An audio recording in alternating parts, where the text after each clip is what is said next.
Hello and welcome to another week of WP. This week, the Greens have been the driving force behind climate policy, and with the state election just around the corner, they're pushing for change now. The party says improvements need to be made and they want the state government to be better as the major parties introduce their goals and promises a month away from polling day. The Greens' Brad Pettitt joined us this week and talked about his climate goal and party focus. Brad Pettitt, thanks for your time. Nice to be with you. Just over a month before the election, what's the Greens Party's alternative offerings? The election is coming quickly, and the Greens, I think, are offering a really coherent alternative vision for Western Australia. No doubt, Western Australia is facing some huge challenges, and challenges that are frustratingly and sadly being ignored by the major parties. And I would put climate change really at the heart of that. We've seen more than a decade now since climate change became front of our minds, as Kevin Rudd called it, the greatest moral challenge of this generation, and amazing inaction. Not only is Australia one of the worst performing countries, but Western Australia is one of the worst performing states of the worst performing country.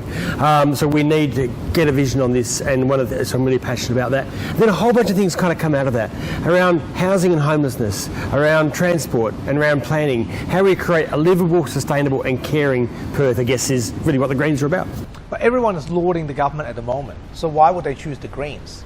You've never been in government. Yeah, that's right. But look, the government has done good stuff around COVID. I think credit where credit is due. So do you admit that this is a COVID election rather than a climate election? I think that's a real danger. The danger is that it could be a COVID election, and I think that will be a mistake for the people of Western Australia. The truth of the matter is, COVID by the end of 2021 will largely be dealt with in terms of vaccinations, and will largely be behind us.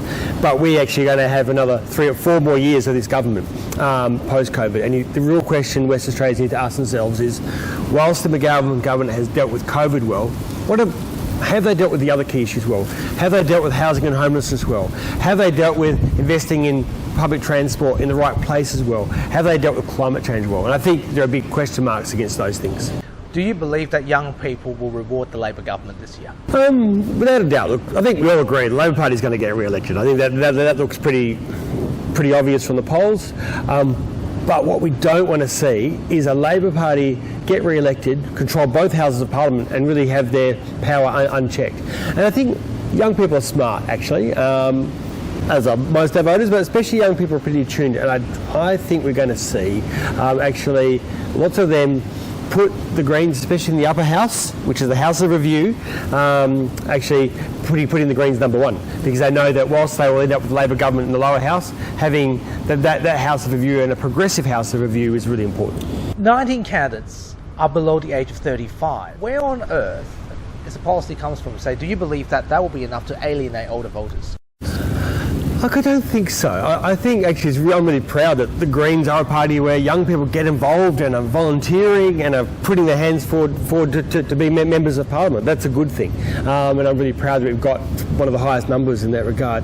I don't think it alienates most people. Most older people are parents, are grandparents, and they know that we are facing a huge challenge for this planet.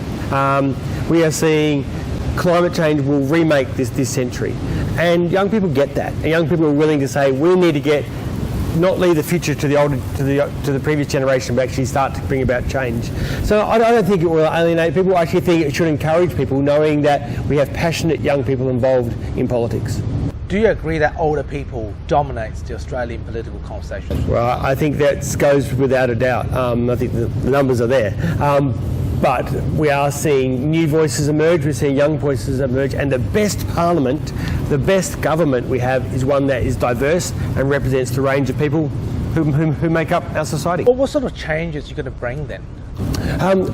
One of the things people will accept. I think one of the things that the Greens will bring is really good innovative ideas and a collaborative approach with the government. I mean, I actually am friends with many people in the Labor government at the moment, and but I want to make them a better Labor government. I actually think that they've actually been a Labor government that's been disappointing in some regards. And let's take housing as an example. we are facing a housing crisis, and come the end of March, just after the election, it's only going to get worse in terms of rent spikes, in terms of people out on the street, leading to greater homelessness. I want to make the Labor government actually really focused on this, building new social housing, new diverse housing. In Fremantle, we've been a real leader in this. I mean, as the Mayor of Freo, I'm proud of what we've done, and I think we can keep doing these kinds of things going forward. But how can you be proud of what you've done when the tent city has clearly stayed for longer than you've wished? How can you claim that? In fact, one of the things that's been great out of the tent city, then be clear, that no one wanted to see that tent city go as long as it did.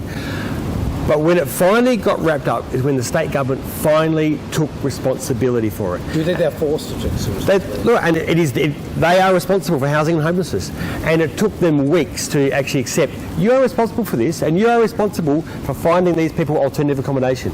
Now, it was only when it appeared on the front page of the West Australian that we all of a sudden saw a very hurried approach for them taking responsibility, and we're still seeing them not do it properly. Like we saw today, again on the front page of the West Australian, where the hotel many of these people are meant to be going into, actually the government doesn't have at all.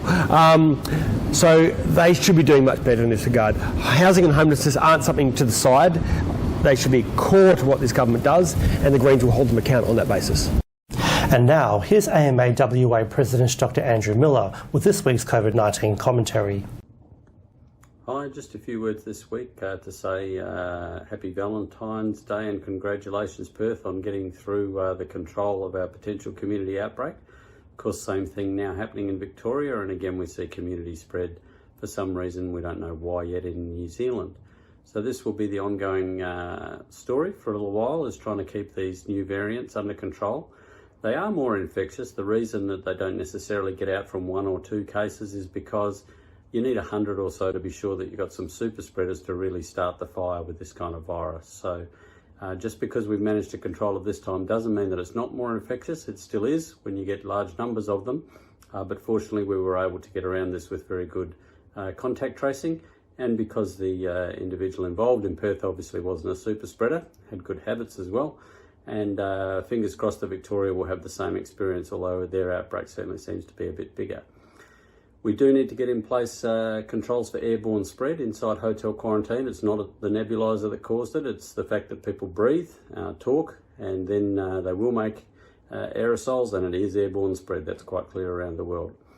In terms of the vaccines coming online, we would like to see those sooner rather than later, particularly because there's some suggestion that the variants may not be as well controlled by vaccine, and we'd really like to get those vulnerable populations protected as soon as possible. So stay safe and enjoy some newfound freedom for a while, and keep pushing for airborne protections, particularly for those working in hotels, transport, hotel quarantine, which needs to be fixed so that we take all of the hotel functions out of there and so that it gets turned into proper professional quarantine facilities. I'd also like to say the other people that affects is the stranded Australians who are overseas. We should have sympathy for these people. They're not necessarily there because they wanted to be there or because they decided to go on a holiday. These are people whose lives have been thrown into disarray by this pandemic. Many of us have lived overseas for periods of time and would realise how complicated it is to suddenly drop everything and return, and many of them have been desperately trying to return for a long time now, but either don't have the money or the opportunity to do so. So we do have to care for their health, and I think we have to give them at least our support and sympathy. Thanks for your time. And that's all for this week. We'll be back again next time, but for now, it's back to you. Thank you, Nelson. And that's our weekly news and current affairs. For the latest, go to our website, wamnnews.com.au. Until next Sunday evening, from Sarah and myself, we wish you good health and good night. Thanks for tuning in.